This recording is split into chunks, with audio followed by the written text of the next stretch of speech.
చేపించిద్దాము అని.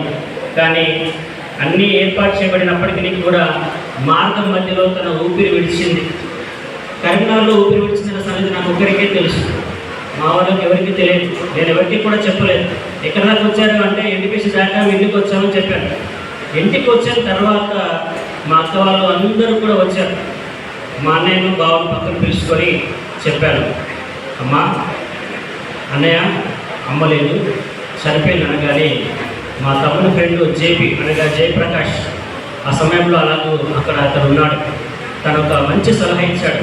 అదేంటంటే, అన్న ఇప్పుడే అమ్మను ఇంటిలోకి తీసుకువెళ్ళొద్దు, ఎందుకంటే తనకు ముక్కులో పైపు నోట్లో పైపు ఇలాగ ఉంది కాబట్టి వెంటనే ఈమెను గవర్నమెంట్ హాస్పిటల్ తీసుకెళ్ళి అక్కడ డ్రెస్సింగ్ అంతా చేపించి డెత్ సర్టిఫికేట్ తీసుకొని అక్కడ నుండి ఇంటికి వచ్చేద్దాం, ఆ తర్వాత ఫార్మాలిటీ చేయవలసింది చేద్దాం అనగానే మంచి సలహా ఇచ్చాడని చెప్పి మా నాన్న వాళ్ళకు కూడా ఎవరికి చెప్పలేదండి. ఇంకా అంబులెన్స్లో నుంచి అమ్మను కూడా బయటకు తీయలేదు.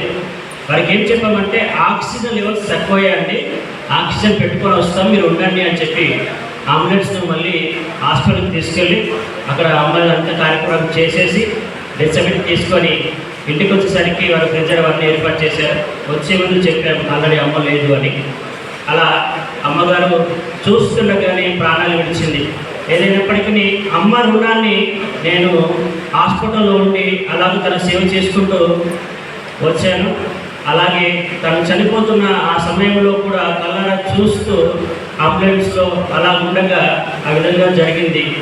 ఏదైనప్పటికీ ఆమెకు చివరి ఆ దినాలలో ఆ సమయంలో నేను తనకు సహాయం చేసి లేక సేవ చేసి తన రుణం తీర్చుకున్నానని సంతోషంగా ఉంది.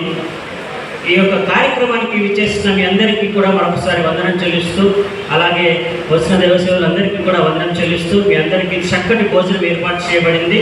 మేమందరం కూడా అమ్మ కొరకు ఎంతో ప్రయాసపడ్డాం. మాస్టర్ గారు, మా అమ్మ కొరకు మా తమ్ముడు మేమంతా కూడా ఎంతైనా కష్టపడడానికైనా సిద్ధంగా ఉన్నాం.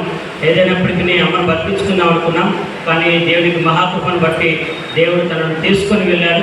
ఏదైనప్పటికీ ఈ కార్యక్రమాన్ని ప్రేమించి మీరు వచ్చిన వారందరికీ కూడా మరొకసారి వందనం చెల్లిస్తూ, మీ అందరి కొరకు భోజనం ఏర్పాటు చేయబడింది. ఎవరికైనా ఏదైనా అసంతృప్తిగా లేక అసమాధానంగా ఏదైనా అన్కంఫర్టబుల్గా ఫీల్ అవుతే దయచేసి క్షమించండి. మీ కొరకు సమృద్ధిగా భోజనం ఏర్పాటు చేయబడింది.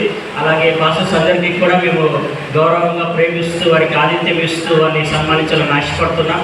కాబట్టి మీరందరూ కూడా ప్రేమపూర్వకంగా మా ఆహ్వానాన్ని మన్నించి ఆతిథ్యాన్ని ఇప్పించుకోగలరని కోరుకుంటూ మరొకసారి వచ్చిన దేవతలందరికీ కూడా ప్రాముఖ్యంగా స్పీకర్ గారికి మరొకసారి మనస్ఫూర్తిగా వందనం చెల్లిస్తూ, ఐపీఎఫ్ కమిటీకి, అలాగే కల్వర్ చర్చ్ పాస్టర్స్కి, సొలొమన్ పాస్టర్ గారికి, ఇలాగే మిగతా పాస్టర్స్ అందరికీ కూడా పేరు పేరున మరొకసారి వందనం చెల్లిస్తూ, అలాగే ఇప్పుడు వచ్చిన మా కుటుంబ బంధుమిత్రులందరికీ కూడా, మా పెద్ద నాన్నగారు, మా పెద్దమ్మ, మిగతా మా బంధుమిత్రులు అందరూ ఉన్నారు, వారందరికీ కూడా మనస్ఫూర్తిగా మరొకసారి వందనం చెల్లిస్తూ ఈ కూడికను ముగించుకుంటున్నాం.